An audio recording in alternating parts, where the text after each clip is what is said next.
আসসালামু আলাইকুম সম্মানিত ভিউয়ার্স, এই যে আপনারা দেখতে পাচ্ছেন আমার আদা গাছ। আমি মোহাম্মদ ইব্রাহিম ইসলাম ঠাকুরগাঁও জেলা থেকে কাজ করতেছি বস্তায় আদা চাষ। আমি এবার নতুন 200+ আদা চাষ করেছি।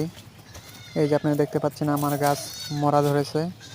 আমি একটা বস্তাতে পেয়েছি 200 গ্রাম, 700 গ্রাম, 900 গ্রামের কাছাকাছি বা 600 গ্রামও পেয়েছি। কিন্তু কিছু কিছু ইউটিউবার ভুলভাল বলে যে 2 কেজি, 2.5 কেজি, 1 কেজি, 1.5 কেজি এমন হয়। আসলে কিন্তু ঠিক না, এটা আপনার যত্নের উপরে হবে।